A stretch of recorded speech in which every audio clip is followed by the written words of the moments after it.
বিসমিল্লাহির রহমানির রহিম। সামাজিক মাধ্যমের বন্ধুগণ, সংগ্রামী দেশবাসী, সর্বস্তরের জনগণ, সকলের প্রতি আন্তরিক সালাম ও অভিনন্দন। সংগ্রামী সামাজিক মাধ্যমের বন্ধুগণ, আপনাদের সম্মুখে এসেছে আজ বর্তমান সরকারের রাজনৈতিক প্রেক্ষাপট ও মাননীয় প্রতিমন্ত্রী জনাব বিপিনুরের বক্তব্যের আলোকে রাষ্ট্রীয় প্রেক্ষাপট, দুর্নীতি ও বিভিন্ন স্থানে যে বিশৃঙ্খলা তা নিয়ে অতি সংক্ষিপ্ত আলোচনায় সংগ্রামী সামাজিক মাধ্যমের বন্ধুগণ, দেশকে ভালোবাসুন, দেশপ্রেমে জাগ্রত হন। বিপিনুর যে বক্তব্য দিয়েছে, মন্ত্রী এমপিদের বেতন, মন্ত্রীদের বেতন 10 লাখ, এমপিদের বেতন 5 লাখ, আমি তার বক্তব্যকে সাধুবাদ জানাই। এতে প্রতিমান হচ্ছে বর্তমান সরকারের মাননীয় প্রধানমন্ত্রী সঠিক পথে এসেছেন। কারণ এমপি মন্ত্রীরা এখন দুর্নীতি করে পকেট ভারী করতে পারছে না, তারই বাস্তবতা। তাই আমি মাননীয় প্রধানমন্ত্রীর দৃষ্টি আকর্ষণ করছি, এমপি মন্ত্রীদের বেতন কমানো হোক। সর্বসাকুল্য একজন মন্ত্রী যেন 70 থেকে 80 হাজারের উপরে না আয় থাকে, একজন এমপি যেন 55 হাজারের উপরে আয় না থাকে। তাহলে এমপি মন্ত্রী হওয়ার খায়েশ মিটে যাবে। শুধুমাত্র যারা উদারপন্থী, যারা মানবতাবাদী, যারা ত্যাগী, যারা মানবসেবী, তারাই শুধু এমপি মন্ত্রী হতে যাবে। আসবে আইনের শাসন, আসবে সৎযোগ্য মেধাবীদের শাসন, আসবে প্রতিযোগিতা, তাহলে জাতি পাবে স্বস্তি। অপরাজনীতির কারণে আজ বেহাল দশা। তার এই ধারাবাহিকতা আমি বলতে চাই, আমাদের দেশে আজকে যদি আমরা মনে করি হত্যা, লুণ্ঠন, অরাজকতা, বিশৃঙ্খলা, ঝগড়া, বিবাদ অতীতে ছিল মূর্খদের মাঝে, কিন্তু আজ সকল রীতি রেওয়াজ মূর্খরা নির্চোপ, সকলে কিছু শিক্ষিতদের মাঝে। শিক্ষিত নামধারী শিক্ষিত ব্যক্তির কলমের কালি শহীদের রক্তের চেয়েও পবিত্র, আবার শিক্ষিত লোকের কলমের কালি ভয়াবহ বিষধর সাপের চেয়েও ভয়ঙ্কর। ছোটবেলা যা পড়েছি, বাস্তবতা তা আজ পাচ্ছি। মাননীয় প্রধানমন্ত্রী দেখেছেন কিভাবে ছাদ থেকে পানি ফুটতেছে ওয়াসার। ব্যথিত হৃদয়, হতবাক জাতি। দীর্ঘ 23 বছর চট্টগ্রামে জীবনে কেটেছি সরকারি বিভিন্ন কলোনিতে। সরকারি বিভিন্ন কলোনির দিকে যদি তাকাই, সরকারি শতকরা 85% সরকারি কর্মকর্তা কর্মচারী পাষণ্ড, বজ্জাত, নিষ্ঠুর এবং বলদ। তাদের মাঝে নেই নীতি নৈতিকতা, তাদের মাঝে নেই আদর্শতা, তাদের মাঝে নেই সৌহার্দ্যবোধ। আপনি বলবেন এই কথা বলছি, হ্যাঁ, সরকারি কলোনিতে দেখুন কিভাবে পানির অপচয় হয়, যা নিষ্ঠুরতার শামিল। পানি নষ্ট হতে থাকে, পড়তে থাকে, কোনো নেই বাধা। গ্যাসের কিভাবে অপচয় হয় দেখুন, বিদ্যুতের কিভাবে অপচয় হয় দেখুন। তার চেয়ে ভয়ঙ্কর নিষ্ঠুর যেটা আমরা বিভিন্ন সমাজ, বিভিন্ন এলাকা, বিভিন্ন গ্রামে দেখি, বিভিন্ন ব্যক্তিরা, বিশেষ করে একটি স্থানে বলবো তো, তাহলে সেখানে গাছ নিধন করা হয়, গাছ হত্যা করা হয়, গাছ ধ্বংস করা হয়। আর এই রীতির আওয়াজ পাওয়া যাবে একমাত্র সরকারি কলোনিগুলোতে। সরকারি কলোনিতে এতটাই হিংসা, বিদ্বেষ, কলহ যেটা অকল্পনীয়। সরকারি কর্মকর্তা কর্মচারীরা 2 বছর 3 বছরের জন্য একটি স্থানে আসেন, যেন তাদের বাপদাদার সম্পত্তি। সরকারি কলোনি যেমন সরকারি, সরকারি স্থানও সরকারি, সরকারি গাছও সরকারি। যিনি রোপণ করেন তিনি উদারপন্থী, তিনি মানবতাবাদী, কিন্তু তার মানে তিনি দাবিদার নয়। বিস্মিত জাতি, হতবাক মানবতা। এই বৃক্ষগুলো কর্তন করা হয়, ধ্বংস করা হয়।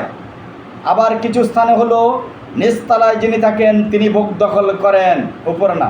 কিন্তু বাস্তবতা হলো সরকারি সীমানা, সরকারি প্রাচীর, সরকারি গাছ সবার জন্য সমান। কিন্তু না, সরকারি কলোনিগুলোতে দেখুন যিনি নিচতলায় থাকেন তিনি দখল করেন। তাহলে তিনি গাছের গোড়ার মালিক, উপরে যে অংশ উপরের মালিক। মধ্যখানে যে অংশ সে মধ্যখানের মালিক। তাহলে আমাদের নীতি নৈতিকতা আদর্শ শিখবে কোথায়?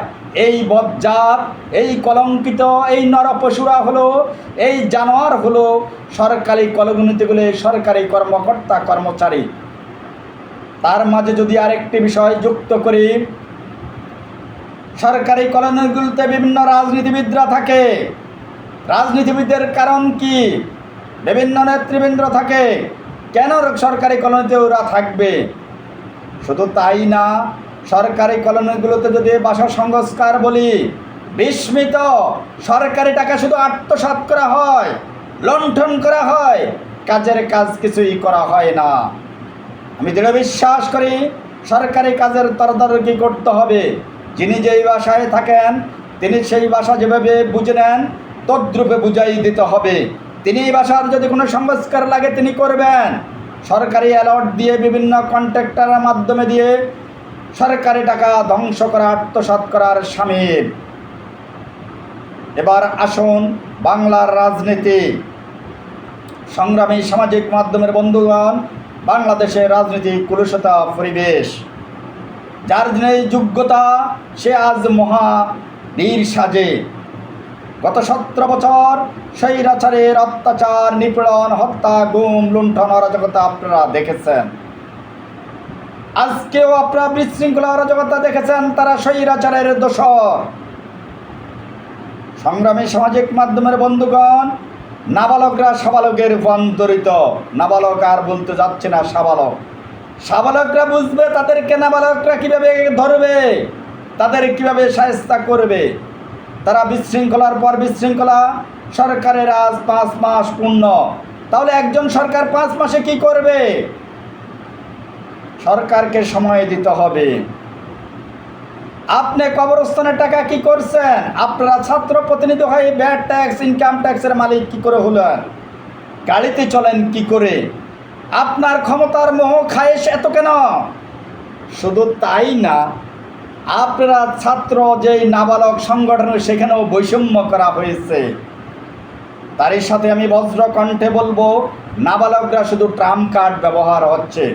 তারা কোটা বিরোধী আন্দোলনে সম্পৃক্ত হয়ে বলির ফাটা হয়েছে। যেমন তদ্রুপ এখন সরকারের বিরুদ্ধে গিয়েও তারা ইসলামিক দলের কাছে বলির ফাটা হবে, গৃহপালিত। তারা ধ্বংসমুখী, তারা বিপদগামী, তারা ধ্বংসশীল।